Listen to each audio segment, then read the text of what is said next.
I thought I knew my wife better than anyone. 18 years of marriage, 2 kids, and then a hospital bill proved I didn't know her at all.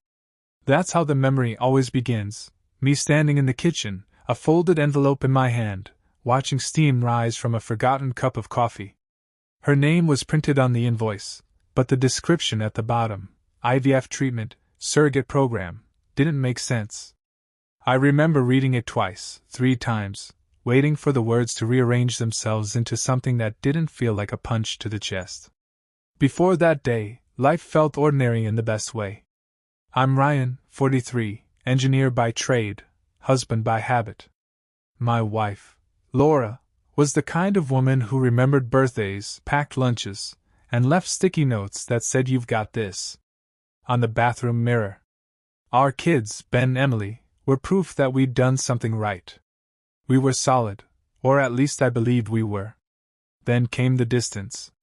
It started small, phone calls she'd take in another room, a sudden need to help her younger sister, Megan, who lived an hour away. I told myself she just wanted to be there for family. Laura had always been the caregiver type. But the absences grew. Weekend visits turned into overnights. She came home tired, distracted, smelling faintly of antiseptic and stress. One night, while she showered, her phone buzzed on the dresser.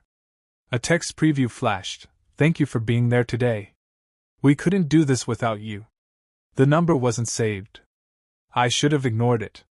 Instead, I felt that small, sharp click inside, the kind that tells you something's about to break. I asked her about it the next morning, keeping my voice casual. "Everything okay with Megan?" She smiled too quickly. "Yeah, she's just going through something." That smile, it didn't reach her eyes. Weeks passed. She grew quieter. I grew more suspicious. She stopped sharing details, started locking her phone. I caught her once staring at a sonogram photo on her laptop, eyes wet, expression unreadable. When I asked, she slammed it shut. "It's Megan's," she said. "She wanted me to print it." Something inside me wanted to believe her, and for a while, I did. Until that morning with the envelope. It had come with a batch of bills I was sorting for taxes. The clinic's name, Bayview Fertility Center, meant nothing to me. I opened it, thinking it was junk mail. And there it was, my wife's name, her age, and a charge for procedures that only made sense in nightmares. Surrogate program. Embryo transfer. A date that lined up exactly with one of her overnight stays at Megan's. I sat down hard on the kitchen stool, the paper shaking in my hand. My throat felt dry, my mind louder than the ticking clock on the wall. Maybe it was a mistake. Maybe she donated something, or filled out forms for someone else. My brain tried to rationalize what my gut already knew. Laura was hiding something huge. That night, I didn't confront her. I watched her instead. The way she avoided eye contact, the faint tremor in her hand when she poured wine. She talked about Megan's pregnancy journey, how excited she was to be an aunt again, and all I could hear was the ringing in my ears. Later, when she fell asleep beside me, I stared at the ceiling and whispered, "Who are you really, Laura?" The next morning, I tucked the bill in my briefcase, told her I had to leave early for work, and drove straight to Bayview Fertility Center. The woman at the reception smiled politely. "How can I help you, sir?" I said the first lie that came to mind. "My wife asked me to confirm some insurance details for her surrogacy file." She nodded, typing quickly, then looked up. "Everything's in order. The procedure went perfectly. Congratulations to your family." Perfectly. I thanked her, walked out to my car, and just sat there. My hands were trembling so bad I couldn't start the engine. 18 years of marriage, and she'd chosen to become a surrogate, without telling me. For her sister. For someone else's child. I didn't know whether to feel betrayed, heartbroken, or insane for still hoping there was a reason that could make it okay. That night, I kissed her on the forehead when she came home. She looked tired, almost fragile. "Long day?" I asked. "Yeah," she whispered. "Just family stuff." I nodded, smiling, acting normal, but inside, everything was unraveling. If you've ever trusted someone so deeply only to find out they lived a secret life right beside you, hit that subscribe button. You're not alone. I didn't sleep that night. Not because I didn't want to, but because every time I closed my eyes I saw her face, lying to me, touching my hand like nothing happened, whispering I love you after destroying everything. The house was silent, but my mind was a war zone. Every word she'd ever said now felt like it had a second meaning. Every smile, a lie. Every night, a performance.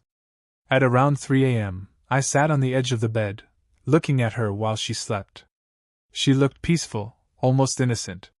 But I knew better now. I whispered under my breath, "How could you?" She stirred a little, turned to the other side, and kept sleeping. Like she had no idea she'd ripped my soul apart. By morning, I wasn't angry anymore. I was cold. That kind of calm that comes after the storm, the kind that's dangerous. I made coffee, the same way she liked it, and placed her cup in front of her when she came downstairs. She smiled softly. "You're up early." I smiled back, pretending. "I couldn't sleep. Just had a lot on my mind." She looked a little nervous, maybe thinking I'd found something. She was right, but I wasn't ready to let her know that yet. I'd realized something overnight. I had power now. Because she didn't know what I knew. And that meant I could play the game too. I started watching her more closely. How she texted. When she left the house. What calls she took in the other room. At first, she looked normal. But guilt always leaks through. She'd get quiet when her phone buzzed. She'd delete texts faster than I could blink. And every time I asked how her sister Claire was doing, she flinched. Just a tiny bit, but enough for me to see it. Claire. The sister she claimed she did it all for. I didn't know how far that lie went, but I was going to find out. 3 days later, I drove to Claire's house. She lived about an hour away, in a quiet neighborhood, nice lawn, happy family. Her husband Ethan wasn't home when I got there. Claire opened the door, looking surprised. "Mark? Hey! What brings you here?" I forced a smile.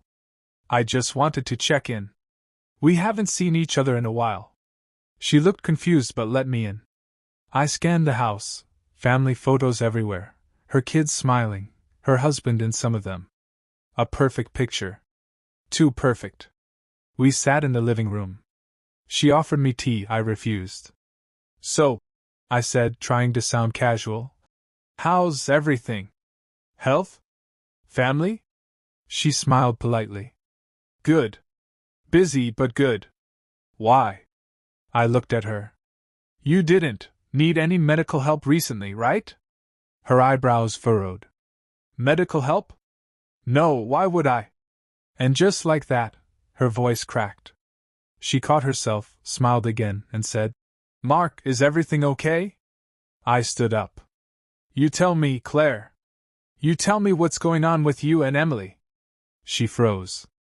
Completely still. Her fingers trembled around the cup. I didn't need her to answer.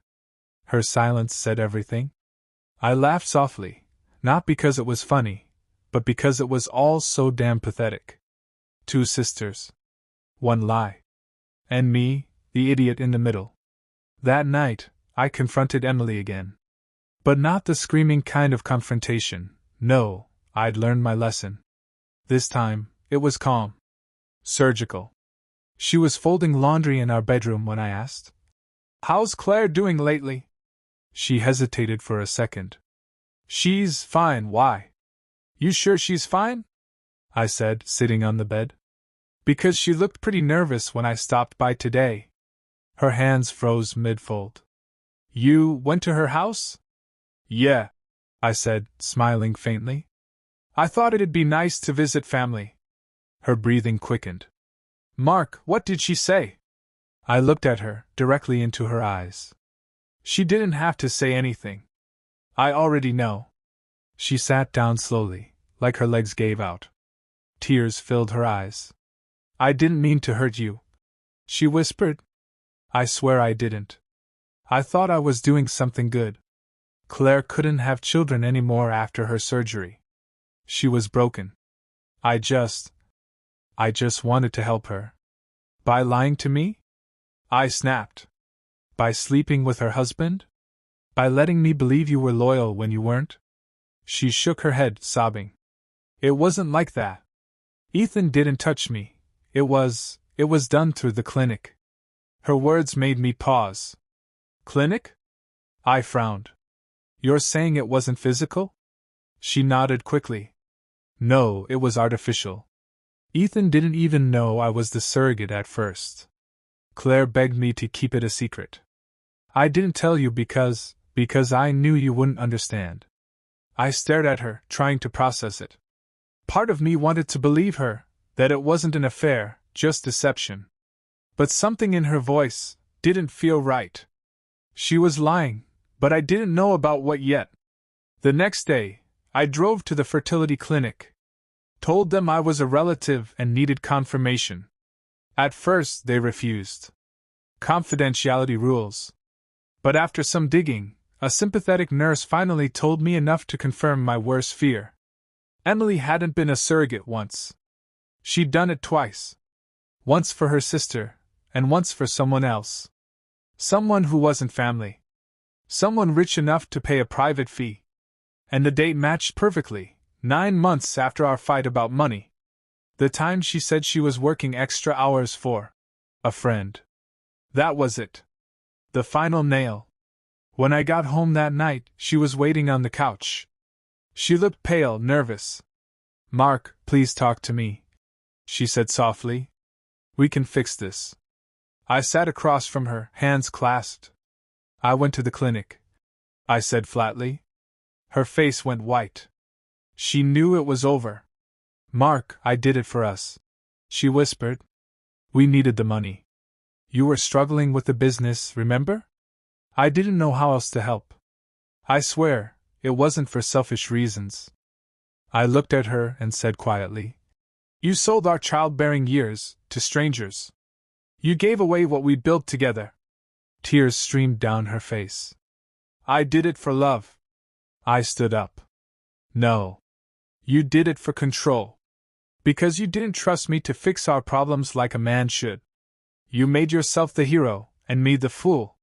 She reached out to touch me, but I stepped back. Something inside me had already died. That night, I packed a small bag and left the house. But I didn't go far. I wanted her to think I'd broken down. That I was done. In reality, I was just getting started. Because revenge isn't always about destroying someone. Sometimes it's about letting them destroy themselves, while you just guide the fall. I started small. A subtle shift in my tone, in my behavior. More distance. More silence. I stopped checking on her. Stopped caring where she went. She began to panic, the guilt eating her alive. I knew she'd reach out for comfort, for someone to talk to. And she did. To Ethan. Claire's husband. It was like watching a slow-motion car crash. They started texting. Then meeting. And then, the inevitable happened. One night I followed her. She said she was going to Claire's. But instead, she met Ethan at a small motel outside town. They thought they were careful. They weren't. I stood outside the room, recording everything. Her laughter, his voice, the sound of betrayal. My heart didn't break this time. It was already broken long ago. Now, it was just cold calculation. The next morning, I didn't say a word. I acted normal. Made breakfast. Kissed her cheek. She looked relieved, thought maybe I'd forgiven her. Good. That's what I wanted her to think. Because forgiveness was part of the trap. I slowly began collecting everything. Screenshots. Bank records. Videos. I even spoke to Claire, who had no idea her husband was now cheating with her sister. The look on her face when I told her. That was the day she broke. And that was when I realized, betrayal multiplies. It spreads like poison. By the end of that week, everyone's world was burning, except mine. Claire left Ethan. Ethan begged forgiveness. Emily tried to fix things. And I just watched.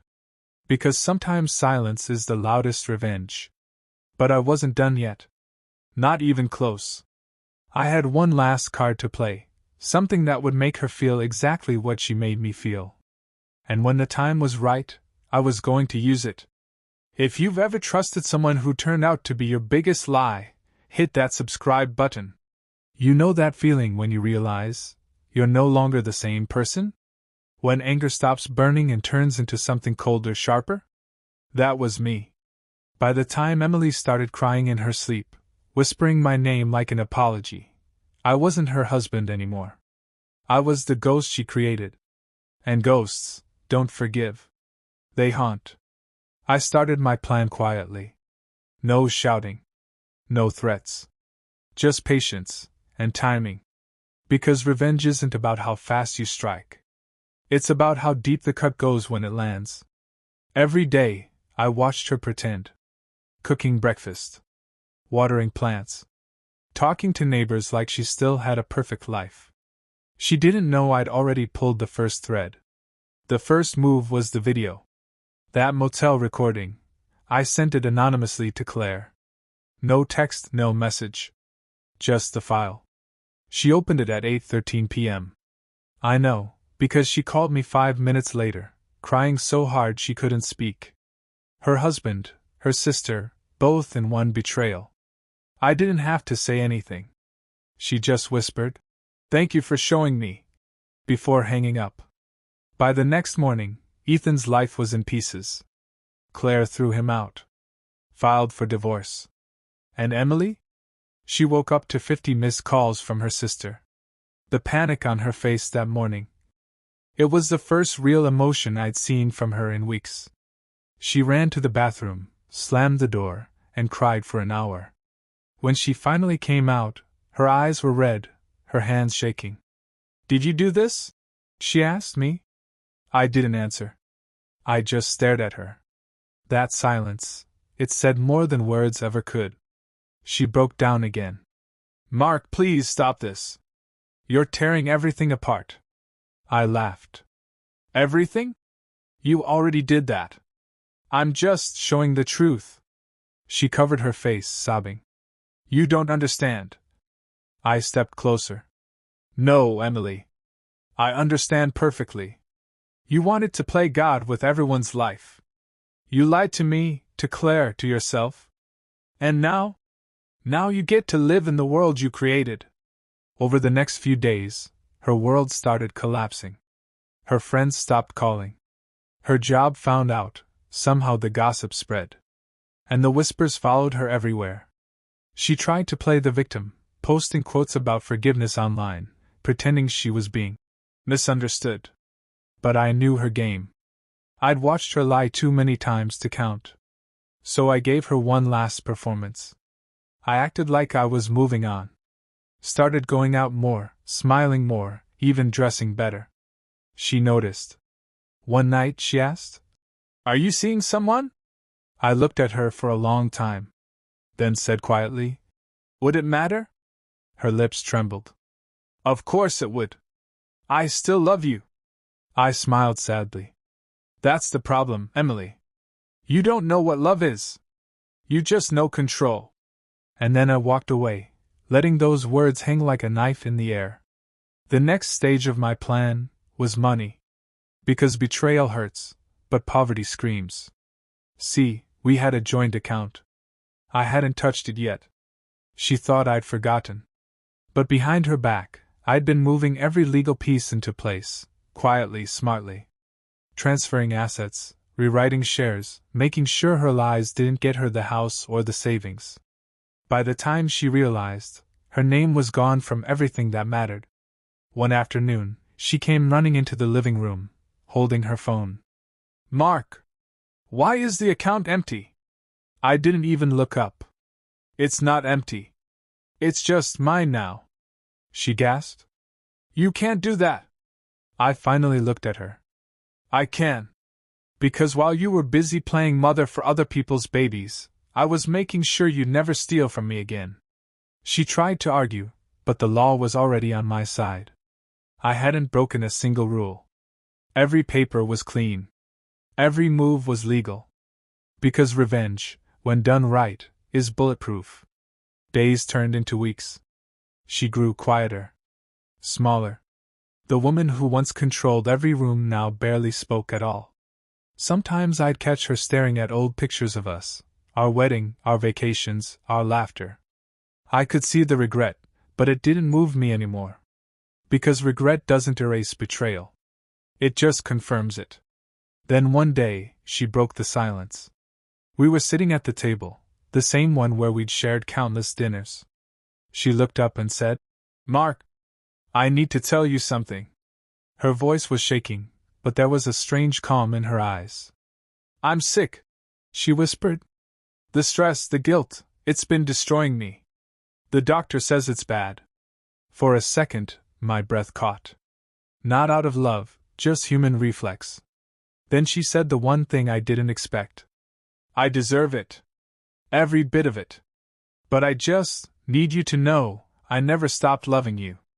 I made mistakes, horrible ones, but my love was real." I stared at her, trying to find any trace of the woman I used to know. But all I saw was a stranger wearing her face. "Emily," I said softly, "love isn't real if it destroys everything around it." She looked down, tears spilling silently. "I know," she whispered. "I just wanted to make things right before I go." I stood up, picked up my coat, and said quietly, "Then start by forgiving yourself." "Because I already did." She looked shocked. But she didn't realize, forgiveness isn't mercy. It's freedom. Mine, not hers. After that day I left. Moved to another city. Started over. New job. New apartment. New life. But the past doesn't disappear. It lingers, like smoke after a fire. Every once in a while I'd get a letter. No name, no return address. Just a small card with words like, "I'm sorry," or, "I hope you're happy now." I never replied. Because I didn't need to. Revenge had done its job. Not by destroying her, but by freeing me from her story. Months later, I heard from a mutual friend that Emily had moved in with her parents. Claire refused to see her. Ethan had vanished. And the baby, the one she carried for Claire, was now being raised by someone else entirely. Everyone lost something. That's what betrayal does. It doesn't end with one lie, it spreads, it infects, it consumes. And yet, for the first time in years, I felt peace. Real, quiet, undisturbed peace. But here's the truth they never tell you about revenge. It doesn't fix what's broken. It just makes you okay with the cracks. Some nights, I still think about her. The way she used to laugh, the way she used to trace my hand while watching TV. Those memories don't hurt anymore. They just remind me. Remind me that I survived. And surviving, that's the best revenge there is. If you've ever turned your pain into power, hit that like button. The morning after the accident was eerily calm. The town's usual chatter about gossip and work was replaced with silence. Everyone had heard about Evelyn's crash, about how she had been found hours later, bruised, terrified, and whispering the same two words. He granted it. At the hospital, Dr. Lee sat beside her. "You're safe now," he said softly. Evelyn's eyes darted around the sterile room. "Safe?" she whispered. "No one's safe." He heard me. "Who?" Dr. Lee frowned. "The one I wish to. The one in the mirror." That night she had been drinking, scrolling through old messages from her ex-fiancé Mark, the man who betrayed her with her best friend. The pain had twisted into anger, and the anger into something darker. She had whispered into the mirror, half as a joke, "I wish you'd both feel my pain. Every single day." The reflection had smiled back. But it wasn't her. The next morning, Mark's house burned down in a freak electrical fire. His new wife barely survived. And then, the messages started. Unfamiliar numbers. Photos from inside Evelyn's house, angles no one could have taken. each one ending with "Wish granted." Evelyn tried everything, deleting accounts, smashing mirrors, even leaving town. But the figure kept finding her.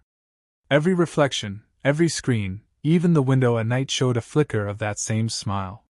Dr. Lee didn't believe her until the lights flickered. And for a split second, he saw it too, standing behind her, a shadow with her face, whispering the same words she once said. Evelyn looked up at him, tears in her eyes, her voice trembling. "You know what the cruel part is? It's not the wish that cursed me. It's that I meant it." The monitor beat faster, then flatlined. The glass cabinet across the room cracked, and in the reflection, her shadow smiled, now alone. If your reflection smiled back, would you dare to ask for your wish? Like, comment your thoughts, and subscribe for the next dark story on Betrayal Tells.